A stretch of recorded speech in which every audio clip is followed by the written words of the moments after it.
আগামীকাল খুব গুরুত্বপূর্ণ একটা দিন।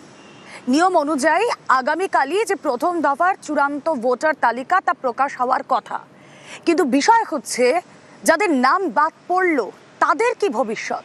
দেখুন, নাম বাদ পড়ারা ট্রাইব্যুনালে আবেদন করতে পারবেন, এটাই নির্দেশ ছিল সুপ্রিম কোর্টের, কিন্তু সেই ট্রাইব্যুনাল তৈরিতেই তো জট, আর তাতেই নাম বাদ পড়াদের ভোটাধিকার আদৌ কি মিলবে? এখন এটাই সব থেকে বড় প্রশ্ন। কথা বলবো, সহকর্মী প্রীতি রয়েছেন সঙ্গে। প্রীতি, দেখো, নিয়ম অনুযায়ী আগামীকাল অর্থাৎ একদম নমিনেশনের যে শেষ দিন, সেই শেষ দিনে কিন্তু যে ফাইনাল ভোটার লিস্ট তা তৈরি করে ফেলা হয়।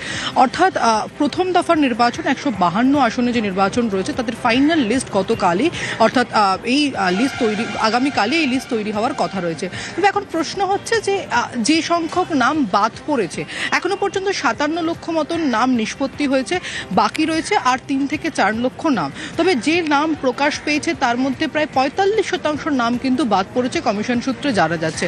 এই 45% নাম যাদের বাদ পড়েছে তারা ট্রাইব্যুনালের মাধ্যমে ভোটাধিকার পাওয়ার জন্য গ্রিন সিগন্যাল পাবেন, এমনটাই কমিশন আগেই জানিয়েছিল। তবে প্রশ্ন হচ্ছে যে ট্রাইব্যুনালের মারফত, যে প্রক্রিয়ার মারফত তারা ফিরে আসবেন, সেই ট্রাইব্যুনালে কিন্তু এখনো পর্যন্ত শুরু হলো না। জোকায় একটি জায়গা দেখা হলেও ট্রাইব্যুনালে অনলাইন অফলাইনে অ্যাপিল করার যে সুযোগ তা খুলে দেওয়া হলেও তা এই যে অবসরপ্রাপ্ত বিচারকরা 19 জন বিচারক তারা যে কাজ শুরু করবেন সেই কাজে কিন্তু এখনো পর্যন্ত শুরু হয়নি।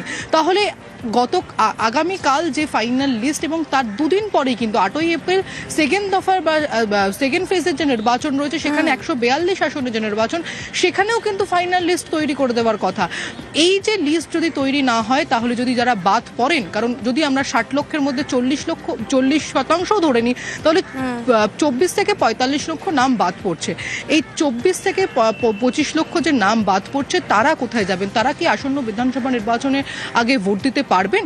সেই নিয়ে কিন্তু সংশয় তৈরি হয়েছে। নির্বাচন কমিশনের তরফেও এই বিষয়ে কিন্তু স্পষ্টত কোনো উত্তর দেওয়া হচ্ছে না এবং হাইকোর্টের তরফেও কিন্তু দফায় দফায় বৈঠক চলছে। এর